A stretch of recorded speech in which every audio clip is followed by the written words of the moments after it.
Bienvenidos a la clase de la escuela dominical correspondiente a la semana del 25 de abril al 1 de mayo. Nuestra clase se titula Mi presencia irá contigo. Vamos a estudiar del libro de Éxodo los capítulos del 24 y del 31 al 34. Esta clase, hermanos, es la que correspondía al domingo pasado. Estoy un poco retrasada con los videos, pero trataré de irme poniendo al día porque siempre me gusta que las clases estén acordes a la que se vaya a dar y pues pueda servir como un apoyo para el estudio que hagamos en nuestros hogares, que es muy importante, como siempre lo he repetido, hermanos, que leamos y que estudiemos las lecciones, porque leyendo las escrituras con fe, con amor, con confianza en nuestro Padre Celestial es como vamos a recibir las instrucciones tan valiosas que Él quiere darnos. Vamos a comenzar entonces con esta lección, hermanos, donde vamos a repasar algunas cosas muy importantes, entre ellas que honramos el día de reposo como señal de nuestro compromiso con el Señor. Sí, vamos a hablar un poquito acerca del día de reposo, que es tan importante. También que el pecado nos aleja de Dios, pero Él nos ofrece una manera de regresar. Y que necesitamos la presencia de Dios en nuestra vida. Esta última lección, hermanos, a mí me parece que es bastante fuerte e importante, porque parece que los quehaceres de nuestra vida diaria, en medio de las dificultades, en medio de lo que es el transcurrir del mundo cada día, parece que nos alejamos un poco de lo que realmente es importante. Bueno, digo un poco y a veces es bastante, lamentablemente. Y realmente no estamos dando el valor que en verdad tiene el tener la presencia de Dios en nuestra vida. Reconocemos a nuestro Padre Celestial, sabemos que es nuestro Padre Celestial y decimos tener un testimonio de Él. Pero en verdad estamos valorando su presencia en nuestras vidas. Tenemos que darnos cuenta que valorarla significa ser obediente a sus mandamientos, significa participar en la edificación de su reino, significa hacer todo lo que Él requiere de nosotros y cumplir y llevar adelante siempre nuestros convenios. Entonces eso es algo que debemos de meditar, hermanos, en nuestros hogares. ¿Realmente valoramos lo importante que es la presencia de Dios en nuestras vidas? Muy bien. Vamos a comenzar entonces con la lección. Tenemos que en el capítulo 24 nos hablan acerca de que Israel acepta la palabra de Jehová por convenio. Moisés rocía la sangre del convenio. Moisés, Aarón, Nadab, Abiú y 70 líderes de Israel ven a Dios. Y Jehová llama a Moisés al monte para recibir las tablas de piedra y los mandamientos. Antes de que Moisés recibiera las tablas o las piedras con los 10 mandamientos, ya el Señor había dado a conocer su ley al pueblo de Israel. Pero esta ley no fue puesta sobre las piedras, como va a ocurrir ahora, que lo vamos a mencionar cómo fue que ocurrió, sino que esos mandamientos del Señor, esa ley del Señor, fue anotada por Moisés en un libro que llamaban el libro de la ley o el libro de los convenios. Vamos a definir un poquito más la situación en la que estaba en ese momento el pueblo de Israel. Recordemos que ellos venían de un éxodo de Egipto. Recordemos todas las cosas por las que estaban pasando y la actitud que tenían también, que lamentablemente ante cualquier dificultad el pueblo enseguida renegaba de haber sido sacado de Egipto. Eso lo vimos en los capítulos pasados. Entonces tenemos que en el versículo 1 nos dice: y dijo a Moisés, sube ante Jehová, tú y Aarón, Nadab y Abiú, y 70 de los ancianos de Israel, y os inclinaréis desde lejos. Pero Moisés se acercará solo a Jehová, que ellos no se acerquen ni suba el pueblo con él. Solo debía de estar Moisés. En ese momento, entonces, dice, Moisés escribió todas las palabras de Jehová y levantándose de mañana edificó un altar al pie del monte y 12 columnas según las 12 tribus de Israel. Y envió a jóvenes de los hijos de Israel, los cuales ofrecieron holocaustos y sacrificaron becerros como ofrenda de paz a Jehová. Y Moisés tomó la mitad de la sangre y la puso en tazones y esparció la otra mitad de la sangre sobre el altar. Recordemos que hemos mencionado que el Señor ya había dado a conocer su ley al pueblo de Israel. Al darse a conocer esta ley, el pueblo de Israel entró en un convenio con el Señor. Y todo convenio debía ser ratificado con un sacrificio. Por eso vemos aquí la mención de los holocaustos. Y vemos también específicamente lo que ellos estaban haciendo con la sangre. La sangre fue dividida. ¿Por qué? Porque es un convenio que se hizo entre dos partes, entre nuestro Padre Celestial y entre su pueblo. La mitad de la sangre fue vaciada, como nos dice aquí, en el altar que fue construido para ese holocausto, y la otra mitad fue hacia el pueblo. Entonces nos dice, y tomó el libro del convenio y lo leyó a oídos del pueblo, el cual dijo, haremos todas las cosas que Jehová ha dicho y obedeceremos. ¿Se acuerdan? En la clase anterior mencionábamos que el pueblo decía que haría todo lo que Jehová les había dicho. Entonces, Moisés tomó la sangre y la roció sobre el pueblo y dijo, he aquí la sangre del convenio que Jehová ha hecho con vosotros sobre todas estas cosas. Recordemos que hablamos ya más específicamente sobre los 10 mandamientos y cada uno de ellos en la otra clase. Quienes no la hayan visto, por favor, vayan al video y podrán tener allí una descripción más específica de cada uno de los mandamientos. Una explicación también de ellos que la dimos en la clase anterior. Entonces, vuelvo y repito, los mandamientos habían sido dados a conocer, pero aún no se hablaba de ponerlos sobre unas planchas de piedra. Nos dice, y subieron Moisés y Aarón, Nadab y Abiú, y 70 de los ancianos de Israel. Y vieron al Dios de Israel, y había debajo de sus pies como un embaldosado de zafiro, semejante al cielo cuando está claro.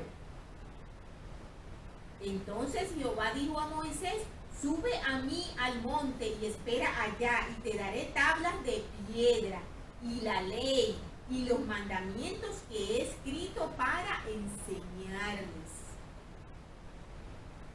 Entonces Moisés subió al monte y una nube cubrió el monte, y la gloria de Jehová reposó sobre el monte Sinaí, y la nube lo cubrió por 6 días, y al 7º día llamó a Moisés de en medio de la nube, y la apariencia de la gloria de Jehová era como un fuego abrasador en la cumbre del monte ante los ojos de los hijos de Israel. Y entró Moisés en medio de la nube y subió al monte, y estuvo Moisés en el monte 40 días y 40 noches. Tenemos entonces, hermanos, como hemos mencionado, que el pueblo de Israel entró en un convenio con el Señor. Los israelitas, antes de que Moisés y los 70 testigos especiales fuesen a la presencia del Señor, habían recibido instrucciones en cuanto a las leyes.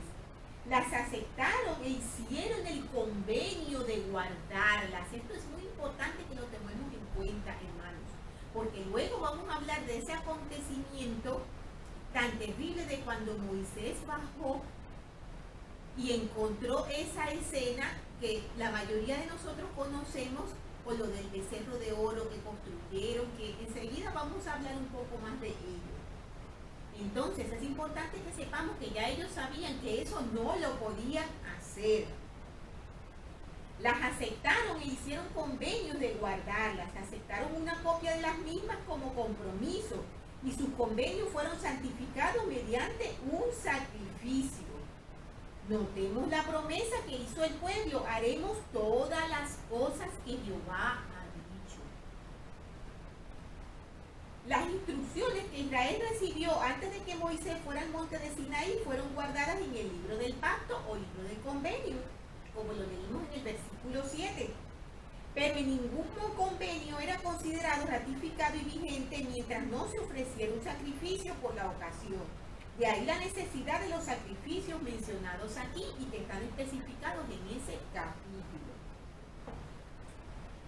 Luego tenemos que, si observamos los capítulos que vamos a estudiar, veremos que saltamos del 24 al 31. Es porque en los capítulos 25, 26, 27, 28, hasta llegar al 31, el Señor da unas instrucciones muy específicas acerca de su tabernáculo, de cómo debía estar y de cómo debía ser el mobiliario. Y hay una historia allí muy bonita también, hay un relato acerca de cómo el Señor inspiró a personas para poder ayudar en eso. Yo les recomiendo que lo lean con detenimiento porque, como siempre decimos, por razones de tiempo aquí no podemos especificarlo todo. Pero en el 25, en el cabecero del capítulo nos dice: se manda a Israel donar sus bienes y construir un tabernáculo, hacer el arca del testimonio con un propiciatorio y los querubines, una mesa para el pan de proposición y el candelabro, todo de acuerdo con el modelo que se había mostrado a Moisés en el monte, donde recibió estas instrucciones. Y como mencioné, pues les recomiendo que lean todos esos capítulos para que vean todas esas instrucciones que dio el Señor. En el capítulo 31 nos menciona lo que les acababa de mencionar acerca de las personas que inspiró el Señor para hacer todos esos arreglos que debían hacerse y cómo debía construirse el tabernáculo. Dice en el cabecero del capítulo 31: los artesanos son inspirados al construir y amueblar el tabernáculo. Se manda a Israel a guardar los días de reposo de Jehová. Se decreta la pena de muerte por profanar el día de reposo y Moisés recibe las tablas de piedra. Hermanos, vamos a ver allí qué tan fuerte considera el Señor el que nosotros guardemos el día de reposo. Muchas veces lo vemos como algo sin importancia o quizás algo que podemos escoger hacer o no hacer. Y no es así, hermanos. Si el Señor tomaba estas medidas tan extremas y se enojaba tan extremadamente cuando no se guarda su día de reposo, es porque es realmente importante. Ahora leeremos unas palabras del elder Russell M. Nelson, que es nuestro profeta, que son muy bonitas con respecto al día de reposo. En el capítulo 31, en el versículo 12, nos dice: habló además Jehová a Moisés diciendo: y tú hablarás a los hijos de Israel diciendo: de cierto vosotros guardaréis mis días de reposo, porque es señal entre yo y vosotros, por vuestras generaciones, y para que sepáis que yo soy Jehová que os santifico. Así que guardaréis el día de reposo, porque santo es para vosotros. El que lo profane de cierto morirá, porque cualquiera que haga obra alguna en él, aquella alma será tallada del medio del pueblo. 6 días se trabajará, pero el día séptimo es día de reposo consagrado a Jehová. Cualquiera que trabaje en el día de reposo ciertamente morirá. Guardarán pues el día de reposo los hijos de Israel, celebrándolo por sus generaciones como convenio perpetuo. Hermanos, es importante que leamos estos versículos y los entendamos. El Señor no dijo que quebrantar el día de reposo era grave en la antigüedad, pero que ahora no lo era. Es exactamente igual de importante y determinante en nuestras vidas el guardar el día de reposo. señal es para siempre entre yo y los hijos de Israel, porque en 6 días hizo Jehová los cielos y la tierra, y en el 7º día cesó y reposó. Y dio a Moisés, cuando acabó de hablar con él en el monte Sinaí, 2 tablas del testimonio, tablas de piedra escritas por el dedo de Dios. Tenemos entonces, antes de entrar de lleno en el tema de las piedras, tenemos que, recordemos la primera lección, honramos el día de reposo como señal de nuestro compromiso con el Señor. Es un compromiso que tenemos con Él, hermanos, de guardar el día de reposo. Quiero mencionarle unas palabras del presidente Russell M. Nelson, que son bien importantes con cuanto al día de reposo. Él nos dice, el día de reposo es una señal, como acabamos de decir. El presidente Russell M. Nelson explicó, en mi juventud estudiaba las listas que otras personas habían recopilado de lo que se podía y lo que no se podía hacer en el día de reposo. No fue sino hasta más adelante que aprendí de las Escrituras que mi conducta y mi actitud en el día de reposo constituían una señal entre mi Padre Celestial y yo. Podemos leer sobre esto en las Escrituras que están en Éxodo 31:13, Ezequiel 20, versículos 12 y 20. Con ese entendimiento ya no necesité más listas de lo que podía y no podía hacer. Cuando tenía que tomar una decisión en cuanto a si una actividad era o no era apropiada para el día de reposo, simplemente me preguntaba a mí mismo, ¿qué señal quiero darle yo a Dios? Esa pregunta hizo que mis opciones respecto al día de reposo fueran bien claras. Estas palabras, hermanos, las tenemos en un mensaje que se llama El día de reposo es una delicia, del presidente Nelson, que apareció en la Liaona de mayo del 2015. Hermanos, reflexionemos mucho con respecto a estas palabras que él nos ha dicho. Veamos el tema del día de reposo como realmente un convenio entre nuestro Padre Celestial y nosotros, una señal de ese convenio, de ese compromiso que tenemos con Él. Un compromiso, hermanos, que no es algo únicamente general, para los demás sí y para mí no. Cada uno de nosotros debemos ver este compromiso como algo personal y darnos cuenta que es entre nosotros y nuestro Padre Celestial, cada uno individualmente.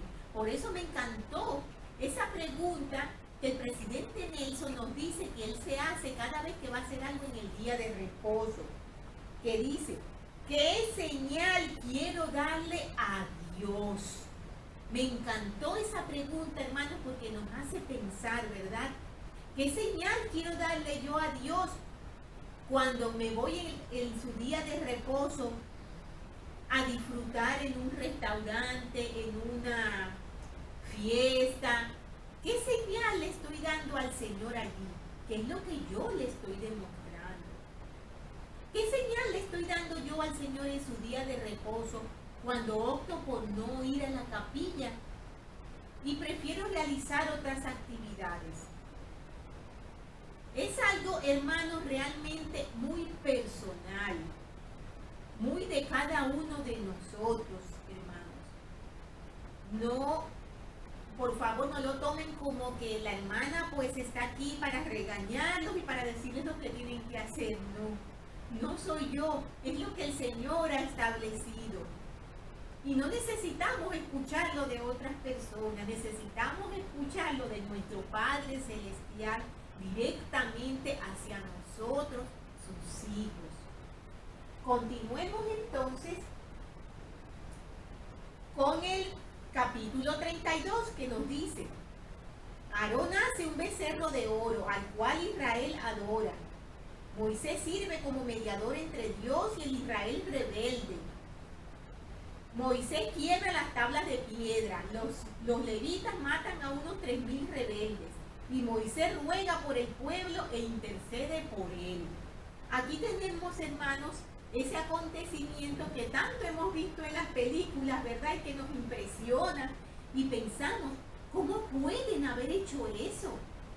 ¿Cómo puede haber llegado ese pueblo tan terco y necio después de todo lo que ha visto?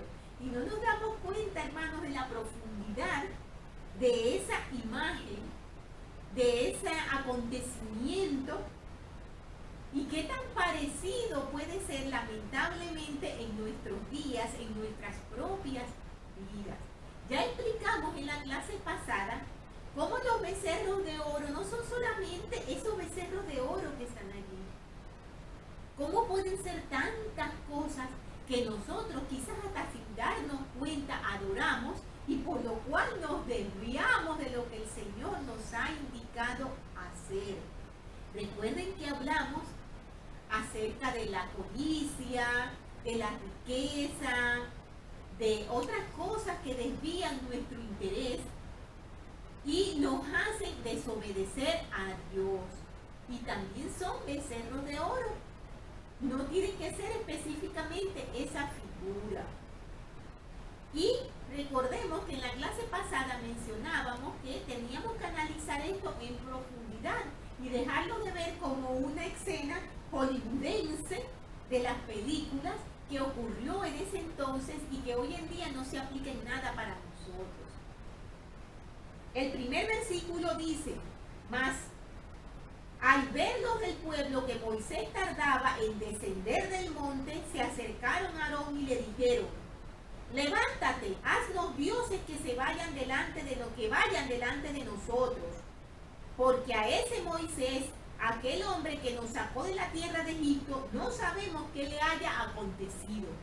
Una vez más vemos la actitud del pueblo israelita, una actitud de egoísmo, una actitud de falta de fe, de compromiso con el Señor, que enseguida al ver la primera dificultad, enseguida ya comienzan a reclamar, comienzan a estar inconformes, comienzan a no reconocer todo lo que Dios ha hecho por ellos, que lamentablemente también ocurre con nosotros, ¿verdad? ¿Cuántas veces estamos a la espera de algo que nosotros deseamos con todas nuestras fuerzas? Y al ver que no se cumple, simplemente nos sentimos mal con nuestro Padre Celestial al pensar que Él no nos quiere ayudar, que ya Él no nos ama, que estamos trabajando para Él, pero que no recibimos ninguna recompensa y que no merece la pena. Eso es sumamente peligroso, hermanos. Recordemos que el tiempo de Dios es perfecto. Recordemos que el Señor tiene sus propósitos en cada cosa. Recordemos que sus pensamientos no son nuestros pensamientos no son los pensamientos de Él. Y que Él tiene un plan para nosotros, un plan de amor, un plan de felicidad, un plan de progreso, que nosotros muchas veces lamentablemente no reconocemos, pero que tenemos que aprender a tener fe y a ser firmes, pase lo que pase, porque siempre lo que viene de Él es lo mejor para nosotros. Muy bien, si leemos bien el versículo, las palabras del pueblo israelita eran, levántate, haznos dioses que vayan delante de nosotros, le decían a Aarón. ¿Por qué dice dioses que vayan delante de nosotros? Recordemos que en un principio el Señor puso como una columna frente al pueblo de Israel y que esa columna les daba luz y los guiaba a través del desierto, a través de los caminos, por donde tenían que ir y les daba la luz que necesitaban en la oscuridad de la noche. Eso era lo que ellos querían seguir teniendo. Y le pidieron a Aarón que fabricara unos dioses para él que fueran delante de ellos. Entonces dice, porque ese Moisés, aquel hombre que nos sacó de la tierra de Egipto, no sabemos qué le haya acontecido. Leímos antes todos los días que tuvo Moisés en el monte Sinaí con sus noches. Y Aarón les dijo: quitad los zarcillos de oro que están en las orejas de vuestras mujeres y de vuestros hijos y de vuestras hijas y traédmelos. El pueblo hizo lo que Aarón les pidió, y él los tomó de las manos de ellos y les dio forma con un buril, e hizo de ellos un becerro de fundición. Entonces dijeron: Israel, estos son tus dioses que te sacaron de la tierra de Egipto. Y vieron esto, viendo esto, Aarón edificó un altar delante del becerro y pregonó Aarón y dijo: mañana será fiesta para Jehová. Fíjense, hermanos, cuando vemos todo esto que ocurrió, pueden venir a nosotros muchas preguntas, ¿verdad? ¿Por qué Aarón permitió esto? Porque Aarón, que era un siervo de Dios también, comisionado especialmente para ayudar a Moisés, un profeta de Dios, él estaba permitiendo y ayudando al pueblo a crear unos ídolos. Y una pregunta aún más fuerte que quizás nos hagamos, yo me la hacía: ¿y por qué Aarón no fue castigado? ¿Y por qué a Aarón no le pasó nada? Si él creó esos ídolos. De todas maneras, hermanos, también tenemos que meditar el hecho de que aunque Aarón ayudó a construir esos ídolos, él también mostró allí una actitud que podríamos decirlo contradictoria a lo que estaba haciendo, porque él habló aquí de Jehová y del día de Jehová al día siguiente. Él no dijo acerca del día de los ídolos, habló de Jehová. Entonces, vamos a leer un poquitico acerca de eso y a definir, antes de continuar, cuando bajó Moisés, lo que respecta a lo respectivo a la parte de Aarón. Como estábamos mencionando, nos podemos hacer varias preguntas. Podríamos pensar también que Aarón tenía ciertos planes en su cabeza al ver la situación a la cual él no se podía enfrentar solo. Se hacen varias conjeturas que nos mencionan aquí en los manuales, que lamentablemente, por supuesto, no podemos corroborar. Ya él no está aquí para decírnoslo. Podemos pensar también que él pidió todas estas riquezas de las personas con el propósito también quizás de que al ellos saber que tenían que despojarse de esos bienes materiales, no querrían hacer el ídolo. Pero, como vamos diciendo, aquí lo mencionan como una posibilidad, más no como algo que realmente ocurrió. Entonces nos dice: se debe aceptar, no obstante, que Aarón no parece haber establecido una forma de adoración que reemplazara a la adoración del Altísimo. De aquí que le encontramos proclamando: mañana será fiesta para Jehová, como nos dice en el versículo 5. Y más adelante nos damos cuenta de que se realizan algunos de los ritos adecuados de la adoración verdadera en dicha ocasión, pues trajeron holocaustos y ofrendas de paz, en los versículos 6 y 7. Por eso es evidente que él tenía por intención que el verdadero Dios fuera el objeto de la adoración del pueblo, aunque permitió y aún fomentó ofrecer esta adoración por medio del ídolo, es decir, el becerro de fundición. Y entonces tenemos la pregunta también: ¿por qué Aarón no fue castigado?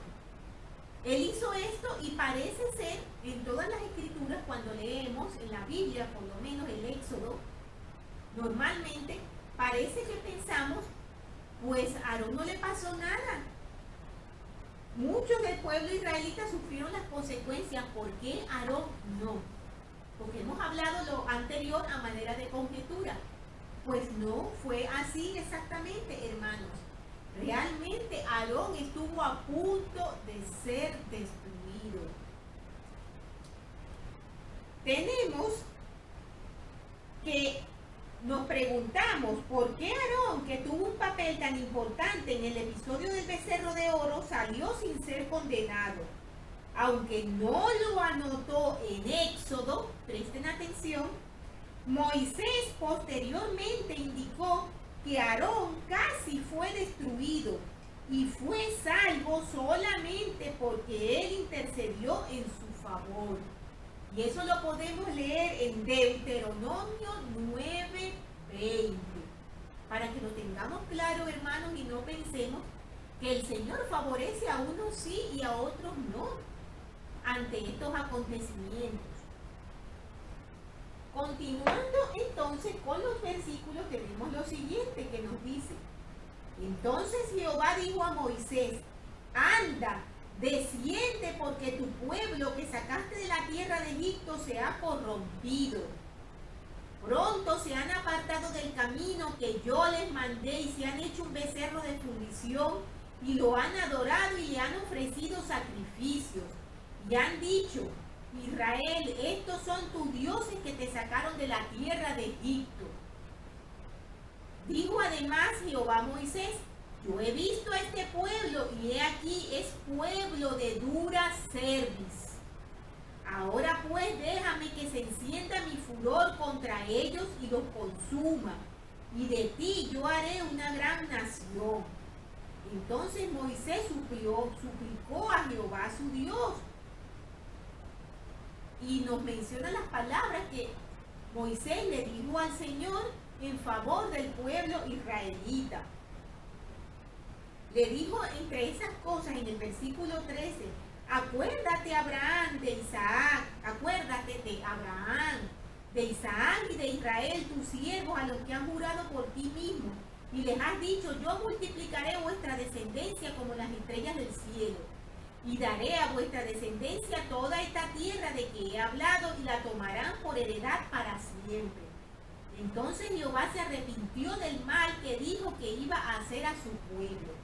Ese versículo 14 del capítulo 32, hermanos, nos dice Jehová se arrepintió del mal que dijo que iba a hacer a su pueblo. Sabemos que nuestro Padre Celestial no toma decisiones de las cuales se arrepienta, que Él es absolutamente perfecto en justicia y en todo sentido. Ese versículo tiene la traducción de nuestro profeta José Smith y no es exactamente como menciona allí, sino que Jehová aceptó esa intervención que estaba haciendo Moisés, pero él puso como condición que Moisés castigara a todos aquellos israelitas que habían participado y no se arrepentían. Y vemos entonces luego lo que Moisés le dijo a los hijos de Leví que hicieran, de los cuales vamos a leer un poquito más adelante, en donde se menciona que los hijos de Leví mataron aproximadamente a 3,000 hombres israelitas. Entonces el Señor no se arrepintió de lo que había decidido. El Señor le dio unas instrucciones muy claras a Moisés. Y en el 15 nos dice, y se volvió Moisés y descendió del monte trayendo en las manos las 2 tablas del testimonio. Las tablas escritas por ambos lados, de un lado y del otro, estaban escritas. Y las tablas eran obra de Dios, y la escritura era escritura de Dios grabada sobre las tablas. Y aconteció que cuando llegó él al campamento y vio el becerro y las danzas, se enardeció de ira a Moisés y arrojó las tablas de sus manos y las quebró al pie del monte. Y tomó el becerro que había hecho y lo quemó, que habían hecho y lo quemó en el fuego y lo molió hasta reducirlo a polvo. Y dijo Moisés a Aarón, ¿qué te ha hecho este pueblo para que hayas traído sobre él tan gran pecado? Y respondió Aarón, no se enoje mi señor, tú conoces al pueblo que es inclinado al mal. Y le explicó cómo había sido la situación y todo lo que el pueblo le había dicho a él para que construyera el becerro. Y al ver Moisés que el pueblo estaba desenfrenado porque Aarón se lo había permitido para vergüenza entre sus enemigos, se puso Moisés a la entrada del campamento y dijo, quien está de parte de Jehová, únase a mí. Y se unieron a él todos los hijos de Leví. Y él les dijo, así ha dicho Jehová, el Dios de Israel, póngase cada uno la espada sobre el muslo pasar y volver a pasar de puerta en puerta por el campamento, y matar cada uno a su hermano y a su amigo y a su pariente. Y los hijos de Leví lo hicieron conforme a lo dicho por Moisés, y cayeron del pueblo en aquel día como 3,000 hombres. Recordemos lo que le dijo, la instrucción que le dio el Señor a Moisés en aquel versículo que decía que el Señor se arrepintió. No se arrepintió, él dio instrucciones específicas para aceptar esa mediación a favor del pueblo. En el 31 nos dice: entonces volvió Moisés ante Jehová y le dijo: ay, este pueblo ha cometido un gran pecado porque se hicieron dioses de oro. Perdona ahora su pecado, si no te ruego que me borres ahora de tu libro que has escrito. Y Jehová respondió a Moisés: al que peque contra mí, a este borraré yo de mi libro. Era tan grande el amor que sentía Moisés por el pueblo que él estaba dispuesto a dar su propia vida. Intercedía ante el Señor por nosotros, como lo hizo nuestro Salvador Jesucristo. Por eso leemos que es una semejanza del unigénito de Dios. Vamos a leer un poquito más específicamente el comentario acerca de esto que estamos mencionando, porque vemos que Moisés era un líder muy especial. Quizás en el caso de cualquiera de nosotros, por lo menos en mi caso, cuando uno ve algo así, realmente, si no hay la suficiente humildad o si no hay el suficiente amor en nuestros corazones, ¿qué es lo que decimos? Seguramente sí, Jehová, destrúyelos, porque ellos han pecado con conocimiento, porque ya ellos tenían la ley. Han sido egoístas, han sido ingratos con todo lo que han recibido de ti, destrúyelos. Pero Moisés no hizo eso, al contrario, intercedió por ellos, intercedió también por su hermano Aarón. Tenemos entonces que Moisés era un mediador. Como hemos dicho, la función de Moisés en este acontecimiento es significativa. En esa gran visión en la que vio al Señor, se le dijo que él, Moisés, era a semejanza del unigénito. Eso lo podemos leer en Moisés 1:6. Y esa semejanza se hace evidente en este caso, porque cuando el pueblo enfrentó la destrucción por causa de su maldad, Moisés actuó como un mediador ante Dios. Defendió su causa y ofreció su propia vida para apaciguar la justicia divina, como acabamos de leer. Después de las murmuraciones constantes y la rebelión del pueblo, cualquier líder común habría dicho: si son un pueblo malvado, adelante, destrúyelos. Pero Moisés como Cristo,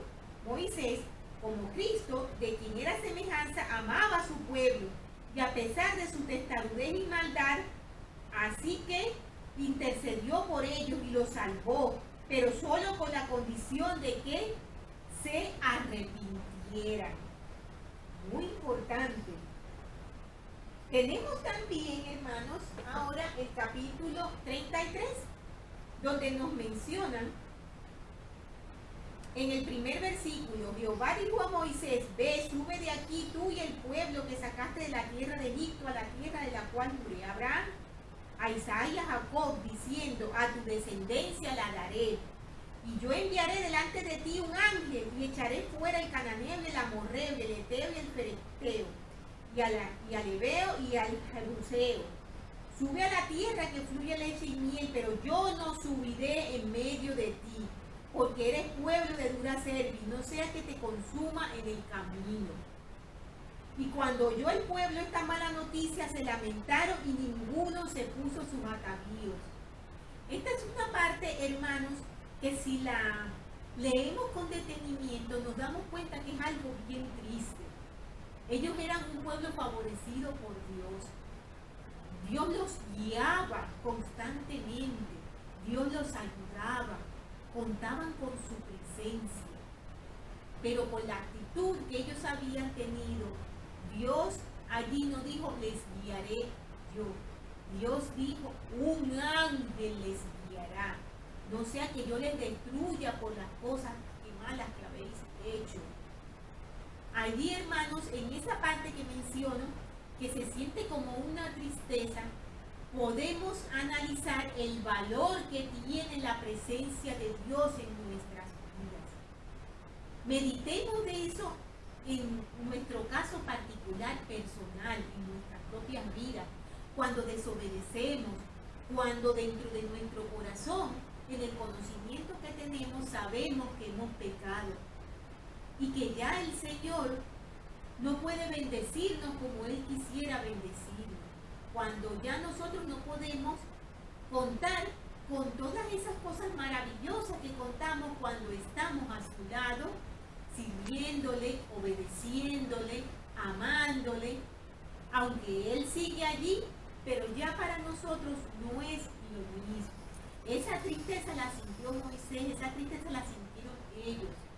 Y es un punto bien importante para que lo meditemos. Lo podemos leer con mucho detenimiento y en el 11 dice, y hablaba Jehová a Moisés cara a cara como habla cualquiera con su prójimo. Y volvía al campamento, pero el joven Josué, su ayudante, hijo de Nun, nunca se apartaba de en medio del tabernáculo. Y él dijo, mi presencia irá contigo y te daré descanso. Y Moisés respondió, si tu presencia no ha de ir conmigo, no nos saques de aquí. ¿Y en qué pues se conocerá que he hallado gracia ante tus ojos, yo y tu pueblo, sino en que tú andes con nosotros y que yo y tu pueblo seamos apartados de todos los pueblos que están sobre la faz de la tierra? Moisés estaba muy triste por las palabras del Señor. Y por eso nosotros debemos reflexionar mucho cuando caemos en esas situaciones donde nos sentimos lejos de nuestro Padre Celestial. Él no se ha alejado de nosotros, nosotros nos alejamos de Él. Y en esa situación nos sentimos apartados, no sentimos su presencia en nuestras vidas, como nos dice una de las lecciones. Y esto es importantísimo, hermanos, que lo tomemos en cuenta. Luego entonces tenemos que también nos dicen algunos versículos algo que puede ser contradictorio, porque leímos en uno de ellos que Moisés hablaba con el Señor cara a cara. Sin embargo, más adelante menciona que ninguno ha visto la cara de Dios. Es importante que aclaremos este punto porque estas cosas a veces nos confunden. Evidentemente hay algo que no está bien traducido en Éxodo 33:20, pues el versículo 11 del mismo capítulo dice claramente, y hablaba Jehová a Moisés cara a cara como habla cualquiera a su compañero. Además, en Éxodo 24, del 9 al 11, leemos que Moisés y los 70 ancianos de Israel vieron a Dios. Eso también lo leemos. Entonces, el elder Joseph Fielding Smith comentó lo siguiente. Hay demasiados pasajes que declaran definitivamente que Dios se mostró cara a cara ante sus siervos de la antigüedad. Por lo tanto, los pasajes que declaran que ningún hombre lo ha visto deben de estar en un error. Leemos que Abraham habló con Dios cara a cara y que él también habló con Enoc y con otros. Sin embargo, el mundo moderno no acepta nada de esto y ha rechazado al Dios viviente, aceptando en su lugar a uno que no puede ser visto ni oído. Por lo tanto, está claro que José Smith fue inspirado cuando tradujo estos versículos en el que dice que el Señor no permitiría que Moisés viera su rostro en esa oportunidad y que ningún hombre pecador podría verlo jamás. Una aclaración importante, hermanos. Y me gustó mucho esas palabras cuando dice que el mundo ha cambiado este Padre Celestial a nuestro Señor, que ha sido visto por algunos hombres, por un Dios, como nos dicen aquí, que no puede ser visto ni oído. Yo lo veo como una manera del mundo de alejarnos de nuestro Padre Celestial y de ponerlo como algo inaccesible, que es imposible que nosotros podamos alcanzar ninguna comunicación, ningún acercamiento con Él, como un Dios lejano y egoísta. Y sabemos que no es así, porque hay quienes lo han No cabe ninguna duda de ello. Tenemos entonces ahora el capítulo 34, que dice: Moisés prepara nuevas tablas de piedra, sube al monte de Sinaí y está allí 40 días. Jehová proclama su nombre y atributos y revela su ley. Hace otro convenio con Israel. La tez del rostro de Moisés resplandece y se pone un velo. En el versículo 4 nos dice: y Moisés labró 2 tablas de piedra como las primeras, y se levantó de mañana y subió al monte de Sinaí como le mandó Jehová, y llevó en su mano las 2 tablas de piedra. Y Jehová descendió en la nube y estuvo allí con él, proclamando el nombre de Jehová. Y pasando Jehová por delante de él, proclamó: Jehová, Jehová, Dios misericordioso y piadoso, tardo para la ira y abundante en benignidad y verdad, que guarda la misericordia a millares, que perdona la iniquidad, la transgresión y el pecado, pero que de ningún modo tendrá por inocente al malvado, que castiga la iniquidad de los padres sobre los hijos, y sobre los hijos de los hijos, hasta la 3ª y la 4ª generación. Entonces Moisés, apresurándose, bajó la cabeza hacia el suelo y lo adoró, diciendo: sí, ahora, Señor, he hallado gracia ante tus ojos. Vaya ahora el Señor en medio de nosotros, porque este pueblo de dura cerviz, y perdona nuestra iniquidad y nuestro pecado, y tómanos como herencia tuya. Y él dijo: he aquí, yo hago convenio delante de todo tu pueblo, haré maravillas que no han sido hechas en toda la tierra ni en nación alguna. Y verá todo el pueblo en medio del cual estás tú la obra de Jehová, porque será cosa asombrosa lo que yo haré contigo. Y el Señor menciona algunos aspectos de su ley y los explica perfectamente. Allí yo les recomiendo que lo lean todo con detenimiento. En el 27 dice: y Jehová dijo a Moisés: escribe tú estas palabras, porque conforme a estas palabras he hecho un convenio contigo y con Israel. Y él estuvo allí con Jehová 40 días y 40 noches. No comió pan ni bebió agua, y escribió en tablas las palabras del convenio, los 10 mandamientos. Y aconteció que descendió Moisés del monte Sinaí con las 2 tablas del testimonio en su mano. Mientras descendía del monte, no sabía él que la tez de su rostro resplandecía después que hubo hablado con Dios. Y Aarón y todos los hijos de Israel miraron a Moisés, y he aquí la tez de su rostro era resplandeciente, y tuvieron miedo de acercarse a él. Los llamó Moisés y Aarón y a todos los jefes de la congregación, volvieron a él, y Moisés les habló. Y después se acercaron todos los hijos de Israel, a los cuales mandó todo lo que Jehová le había dicho en el monte Sinaí. Estos versículos, hermanos, son también muy hermosos. Vemos los atributos del Señor allí reflejados: tardo en ira, con gran misericordia, que perdona nuestros pecados. Sabemos, hermanos, que el Señor nos ama, y sabemos que Él prepara una vía para que nosotros podamos volver a Él, como nos dice la lección. El pecado nos aleja de Dios, pero Él nos ofrece una manera de regresar. Con respecto a las piedras de los 10 mandamientos, hermanos, yo quería mencionarles algunos comentarios que son bien importantes que tengamos en conocimiento.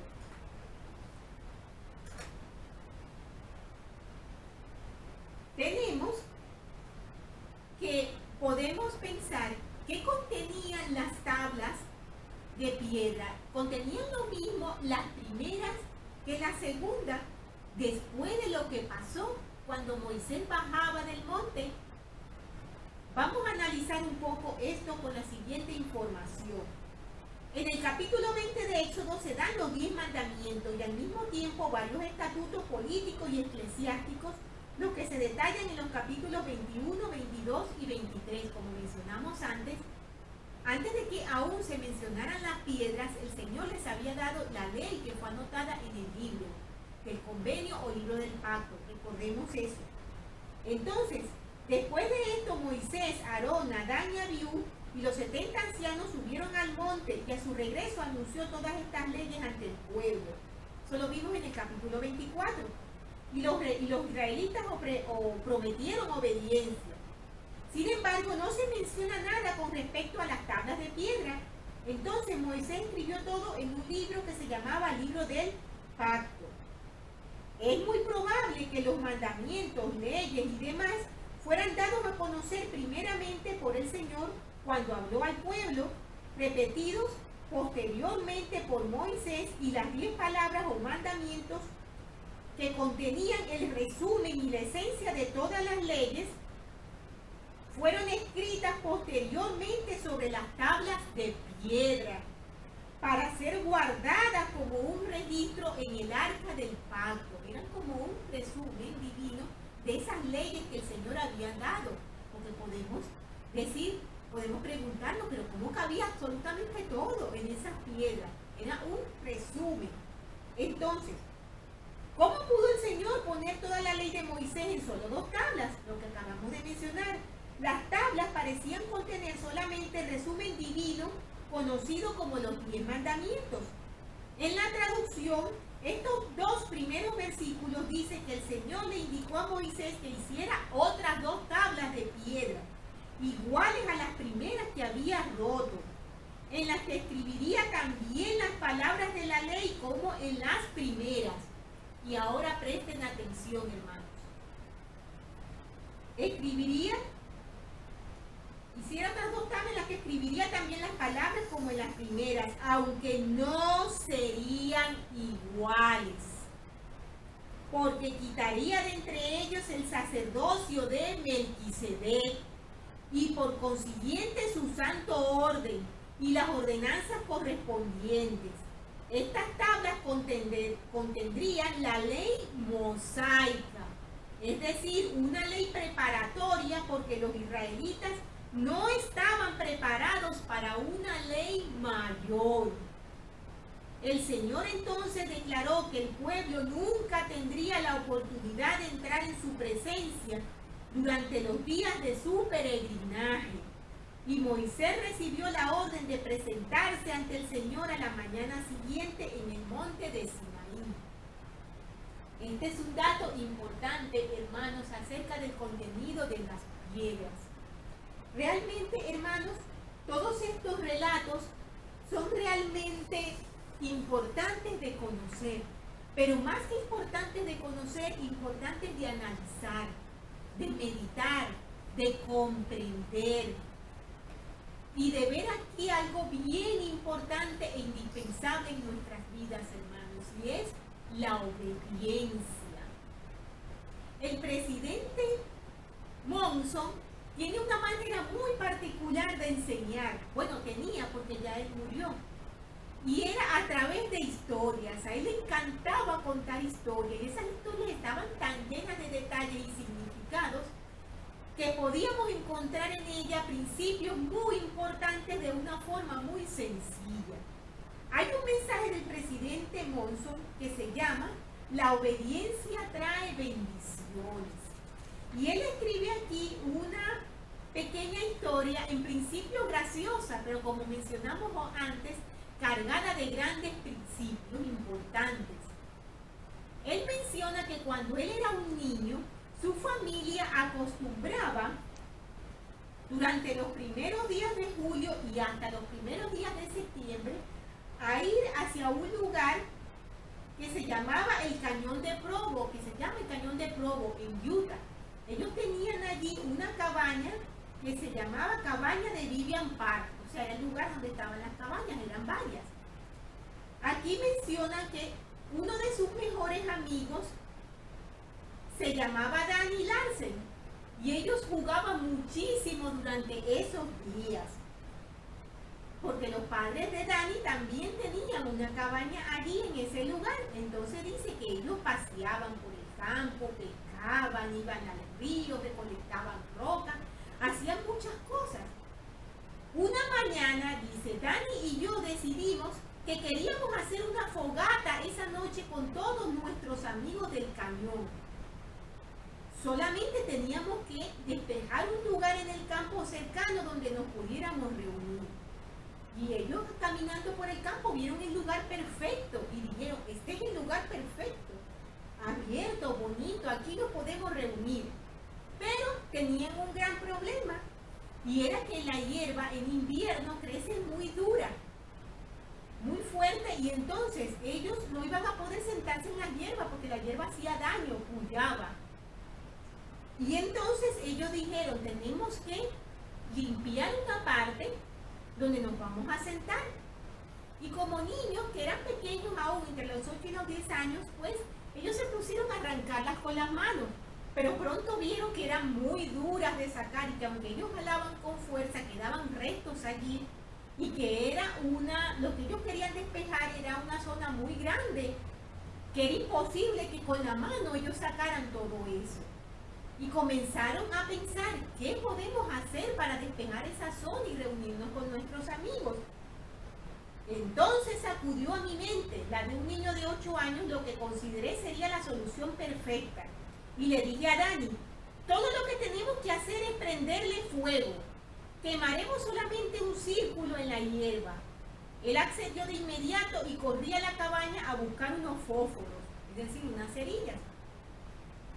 Para que ninguno vaya a pensar que a la tierna edad de 8 años se nos permitía usar fósforos, quiero dejar en claro que tanto a Dani como a mí se nos tenía prohibido usarlos sin la supervisión de un adulto. A ambos se nos había advertido repetidamente sobre los peligros del fuego. No obstante, yo sabía dónde estaban guardados los fósforos y nosotros necesitábamos despejar ese lugar. Así que, sin pensarlo 2 veces, el pequeño Thomas Monson se fue a la cabaña y a escondida de sus padres tomó los fósforos y se fue corriendo con su amigo Dani al lugar maravilloso donde ellos se iban a reunir. Entonces dice, él iba muy emocionado con los fósforos en el bolsillo. Recuerdo que pensé que el fuego solo quemaría hasta donde nosotros quisiéramos y que por arte de magia se extinguiría solo. Encendí el fósforo con una roca y prendí el pasto reseco de junio. Se incendió como si estuviera impregnado en gasolina. Al principio Dani y yo veíamos emocionados cómo desaparecían las hierbas, pero muy pronto nos percatamos de que el fuego no se iba a apagar solo como ellos habían pensado. Entramos en pánico al darnos cuenta de que no había nada que pudiéramos hacer para detenerlo. Las llamas amenazantes empezaron a prender el pasto silvestre de la montaña, poniendo en peligro los pinos y todo lo que estaba en su camino. Entonces ellos, asustados cuando vieron que no podían hacer nada, fueron en busca de sus padres, avisaron a los adultos. Ellos se pusieron manos a la obra, hicieron lo que fue necesario para apagar el fuego antes de que alcanzara unos árboles muy antiguos y valiosos del lugar. Entonces nos dice, ese día Dani y yo aprendimos varias lecciones difíciles pero importantes, entre las que sin duda estaba la importancia de la obediencia. Hay reglas y leyes que contribuyen a nuestra seguridad física. De igual modo, el Señor ha proporcionado pautas y mandamientos para preservar nuestra seguridad espiritual, a fin de que logremos exitosamente transitar por esta existencia mortal, muchas veces peligrosa, y regresar en su momento a nuestro Padre Celestial. Hace siglos Samuel declaró con valentía a una generación entregada a la tradición del sacrificio de animales: el obedecer es mejor que los sacrificios, y el prestar atención que la grosura de los carneros. Esta escritura es bien importante de Samuel en la manita, hermanos. Déjenme ver si puedo. Está en 1 de Samuel 15:22.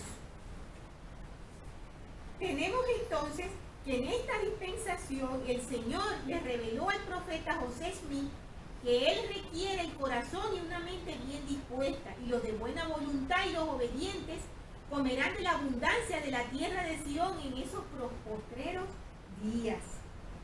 En octubre de 1873, el presidente Joseph Fielding Smith dijo: La obediencia es la primera ley del cielo.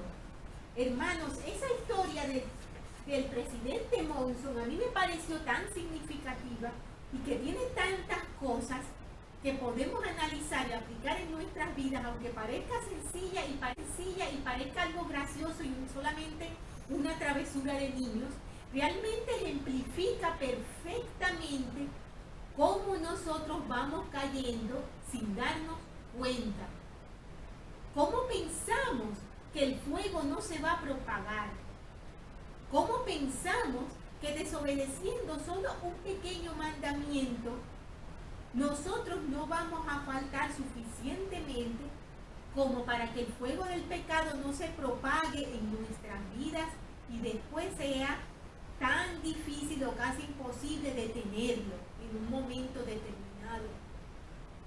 Este ejemplo a mí me encantó, hermanos, y podemos aplicarlo, por ejemplo, a lo que hemos hablado del día de reposo. Y podemos mencionar, no es malo, es el día de reposo. Ahora que viene el Día de las Madres, ¿qué más da?